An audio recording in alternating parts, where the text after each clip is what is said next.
first time tuning in and if you've never seen this motor, this is just a rod and piston motor that I did here in my garage. I mean, I did everything myself.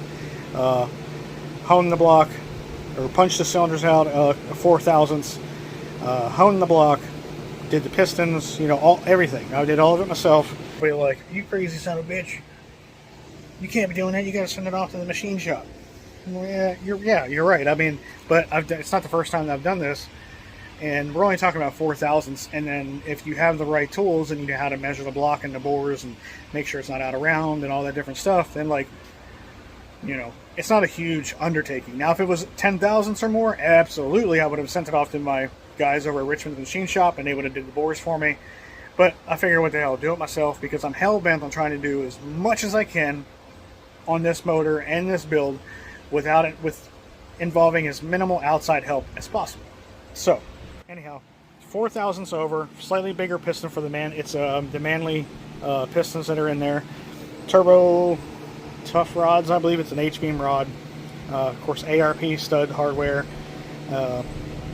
It is girdled, so that is an absolute must. Girdled. This is the factory windage tray. Now, you can't run the factory windage tray with the factory. There's a factory girdle that actually comes tack welded to this. It's got little rosette welds. You have to drill them out. See these are where the rosette welds were. So threw that in a drill press, drilled that out, and then got the atomic upgraded girdle on there. Factory pickup tube. Had to bend this just ever so slightly to clear the modifications we did to the oil pan, because if you're a Barra person, you know that's not factory. If you're not a Barra person, you probably wouldn't know, but that is not how a factory FG rear sump oil pan looks. Another thing we've done since last video, brand new oil pump gears. So boundary oil pump gears are in there. It's an absolute must, guys. I don't care if you just imported a low mileage motor, doesn't matter. It has the same style oil pump gears that you would find in a Coyote, which is that powdered compressed metal. I can't remember the technical term for it, but anyhow, when you start busting this thing off the two-step and the rev limiter, those factory gears are going to exit the chat. And then when they exit the chat, there goes your motor. So the best thing to do, go buy you some billet gears, whether it be from Atomic, Boundary, there's a handful of others. Forgive me, you know, but anyhow, there's a bunch out there. I have Boundary because why? Because I've run Boundary gears in all my Coyotes over the years, and modular motors. So, and they're made in America. So, yeah, so there's that. Let's see what else. Okay, so on to the oil pan, or as the Australians call it, the sump. So this is an FG rear sump. If you buy one, make sure if you're putting it into a Mustang, you're going to need a rear sump, not a front sump. Which means that the sump, the pickup tube, is going to be on the front of the oil pan instead of the rear. So I had this modified. My buddy Reno King did this for me. We cut out the bottom portion of the oil pan and then welded in 1/8 inch aluminum. And the big thing was this clearance right here. So that I got additional clearance for the, because I have a UPR tubular K-member in the Fox body, and the mount kit you can buy from Australia does work. You can drop everything in and it will work. But for some odd reason, like mine is really, really tight. I don't like it. So they do make a rear sump kit from Tough Mounts. Yeah, Tough Mounts makes it. It's just the plate aluminum that already comes pre-bent and pre-cut. You just gotta cut out. You do all the shit yourself, or you have somebody who can weld aluminum do it. But instead of me spending $400 on that plus shipping, I'm a hot rodder at the end of the day. I like doing shit myself, and I mean, hell, it was just a couple of sheets of 1/8 inch aluminum. It is. I put in an oil baffle. Now, I originally wanted the oil baffle a little bit further down, away from the pickup tube, but you can see, if you can see in there's a little half moon right here. That's where the pickup tube, the back of the pickup tube was making contact with the oil pan. So it's kind of close to the baffle, but I think we'll be all right. I don't think it'll be much of an issue. I mean, only time will tell, right? The reason for the baffle if you've been in motorsports long enough, you know that oil slosh and oil starvation is a big issue in motorsports. And I plan on using this car to drag race and street drive it, stuff like that. But the whole point is to make 1,500 horsepower, and it's in a Fox body that weighs barely 2,000 pounds, so she's going to accelerate hard. And you know what happens when you accelerate hard? Oil goes to the back of the motor, and you could potentially see some oil starvation, and that's where you hurt a motor. So that's where the baffle comes in. It's not the greatest thing. It's a fairly common design for a baffle. And initially I wanted it, like I said, I wanted it here. Reno put it here. I don't think it's be much of a problem. And I always overfill my cars anyway, especially if it's a race car. So he did a killer job. I'm excited to see what it does and how it goes. So yeah, there's that. Now the other stuff that came in finally was the head has been at the machine shop forever and a day. Not because they're incredibly slow, it's just like I told him take his time. Like, we've got a lot of shit going on, no rush. So finally got that back. So here's the head. So we've got the head back. It's got all the new hardware in it.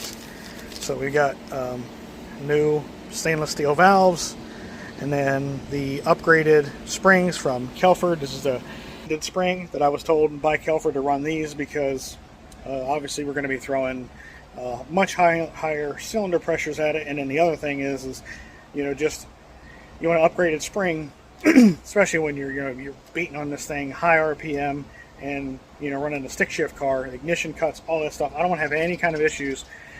I want to mitigate any issues with the valve train. So spend the extra money, get you some Kelford springs, or having a brain fart.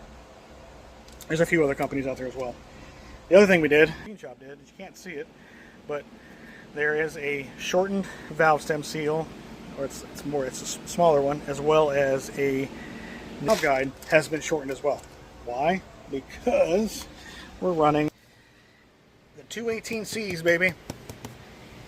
This Barra is going to chop, and it's going to sound nasty because the lift, when the cam comes around and it depresses spring, all of this, once that gets compressed, because of the lift being what it is, if the valve stem seal and the valve guide was the original size from the factory, it would make contact.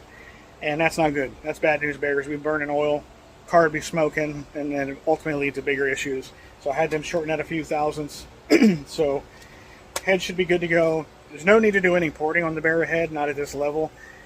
If you've watched any videos on the Barras, you'll see that the people are making plenty of power on a factory port job. It's really yeah, maybe there's some gain there, but it really wasn't worth the money for me. Now maybe later on, when the motor that I have and I'm using for mock-up right now, maybe later on, if I decide to run a filled block, or Atomic just came out with an aftermarket iron block, if I want to go bigger, like 2,000 horsepower plus, then I can see trying to squeeze every bit of horsepower out. But it's going to see a lot of street miles, so not really worth it. Chromatic multi-layer head gasket. I was going to run the Athena, but I decided against the Athena only because with the Athena it's a composite gasket with silicone sealing, but then here it has locators for a brass ring for the seal and the compression. Now, I've never run an Athena gasket. I've run like, what do you call it, O-ringed heads, like fire rings, which is a similar process, except with an Athena there's no machining. But when you run that, and once and the head is clamped down, it creates a groove in the head. And the problem is if I happen to lift the head gasket, or if I have to remove the head gasket for any reason, or remove the head and bolt it all back together, I'm going to have another Athena on standby, and there's no guarantee that it's going to seal right again because it leaves a depression in the head. Now, I don't think it leaves a depression in the block because the block is iron, but it does leave a depression or groove in the head, and because I'm not pushing this thing beyond the limits of what a MLS gasket can hold, I just decided, what the hell, let's just run a Chromatic. I've built RBs and 1JZs and numerous Evo motors with MLS gaskets, and I mean, hell, LS motors too, and I mean, as long as you do it right, you really shouldn't have an issue. So anyhow, there's that. And atomic timing set, new valve guides. So there's that. Then atomic billet gear for the timing chain, HD timing chain, and then the other absolute must: only run a Ford chain tensioner. Do not run any aftermarket chain tensioners, or else you're asking for it. These things are like a ticking time bomb if you decide to go with an aftermarket tensioner. Atomic is coming out with an updated version of a HD tensioner, but only run Ford. Okay, only run Ford for now. Let's see what else. So got these to lock out the cam phasers. So the cams, the factory cams from an Barra have VCT. VCT is similar to what's variable cam timing. So like it's kind of like Ford's version of VTEC, but VTEC actually uses a different lobe on the cam. What variable cam timing does is those phasers in here can adjust a couple thousandths, which will adjust the overall timing of the camshaft, depending on what you want to do with the car, or depending on like what the throttle position is in, and if you're whether wide open throttle or you're cruising. It's trying to give you the best cam timing depending on what you're doing. Now, given I'm going all out race with some street duty, instead of dealing with the VCT, we're just going to lock the cams out and run it that way. So no, what is it? No ghost cam bullshit going on here like some of my fellow Coyote people. But because I'm running those 218Cs, it's going to have plenty of chop anyway. All right, let's go out to the car and see what has changed out there.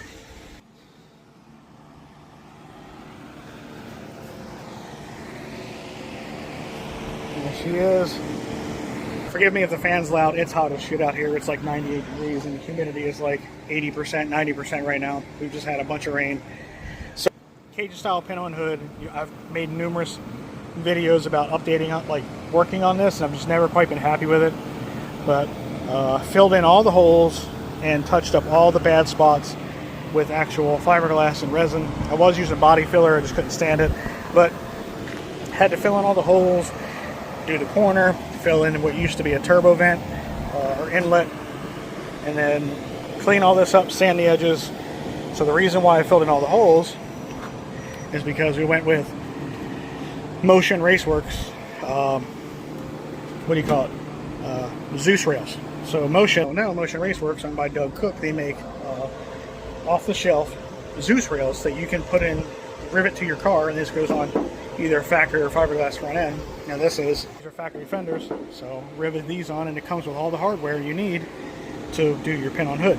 Those holes, the existing holes, do not line up with the original these holes.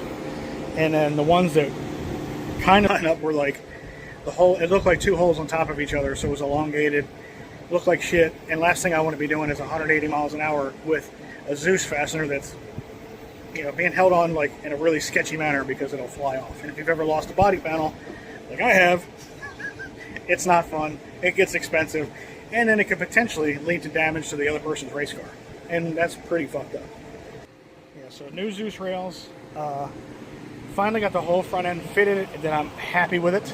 So you can see, like, there's no lip. Everything is nice and straight. No lip. And again, try to get that belt line nice and straight all the way down the car. I cut this out here because I'd love the skinny kid front end, but I just felt like, like I've always loved the way that the 93 Cobras looked with that insert. So, see if I can put this in. On CJ Pony Parts, and I bought a grill insert. So, I modified it, cut it out. Right now it's just kind of crudely sitting in there, but it's got some double-sided tape on it for mock-up. But trimmed it, cut off the tabs, that way I can mount it in here. So that will become hard mounted eventually, just not right now. And I gotta decide if I want to keep a emblem there or not. I don't know if I want to put a Ford emblem, a Cobra, or just cut it out. I don't know, you guys tell me, what do you think I should do? So I need to get some airflow in there because the radiator is going to be behind it. I'm likely going to put another insert in here as well, similar like to follow Devin Vanderhoof. He has big insert on his car. I like the way it looks, so I may do that as well. Now, added this bar, welded on some tabs. This is fully removable. It's just held in with some 10mm bolts. It's going to help. I'm going to add another tab or two for the radiator, and then I've got another bar welded up and bent inside that I've got to add on to this hoop here, this part, which is going to allow me to mount the intercooler. So, alright, now I want you to see why I made the modifications to the oil pan that I did. So in the car right now is my second motor, the mock-up motor. And I want you to see how close and how tight everything is with the Tough Mounts kit. I'm not bashing the kit whatsoever. I think it's a great kit, and it's good if you just want to drop something in and go. So Tough Mount kit, UPR tubular K-member, and then I've inserted, it comes with 1-inch K-member spacers to drop, God dang, get it focused. Comes with spacers, so I dropped the K-member down, which clears the hood. Not that it matters, because I'm running a Cajun style hood. But the reason for the modification of the oil pan is look how tight that is. Does it clear? Yes. Am I happy with it? No, not really. And here's why. So, I want to be able to put it in the front hole of the K-member, but I can't because it hits. The oil pan hits. And then it's currently in the rear hole, but look how close that is to the firewall. That's no bueno. I don't like that.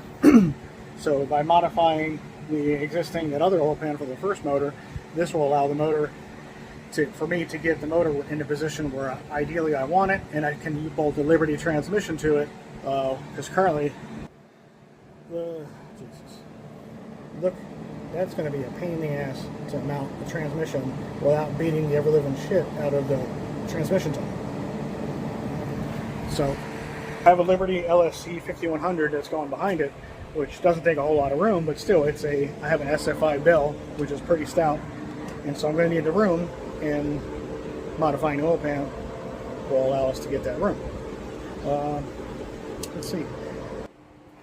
That's pretty much it for the major modifications. A little Scott Rod panel here to cover up all the ugly ass holes. These are probably going to go. I'm going to probably end up swapping these out so I can go with a different style suspension. You know, it's adjustable, single adjustable stranges with a coil mount kit or coil over kit. That's probably gonna change this out. I need to go with a 2-inch drop spindle.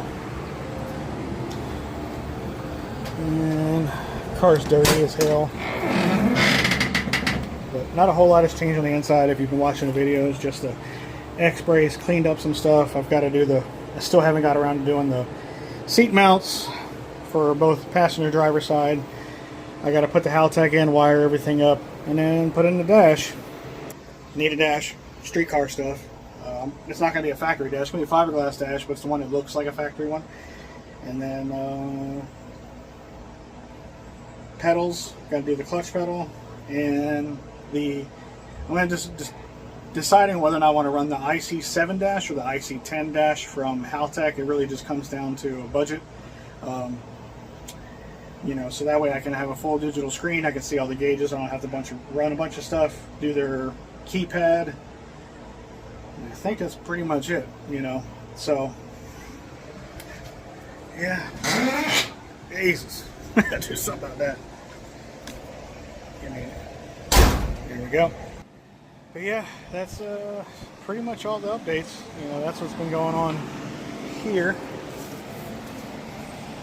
So, appreciate you guys tuning in. I know it's a 20-minute video.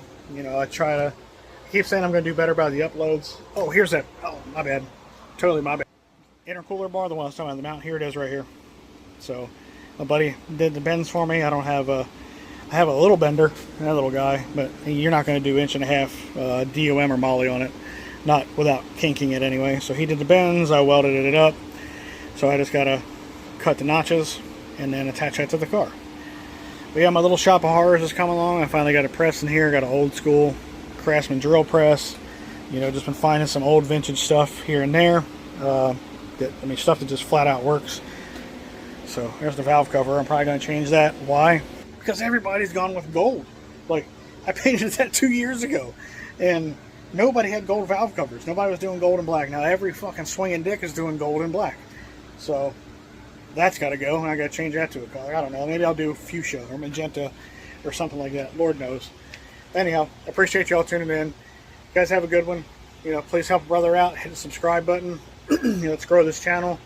So anyhow, y'all take care. Catch you on the flip side. See ya.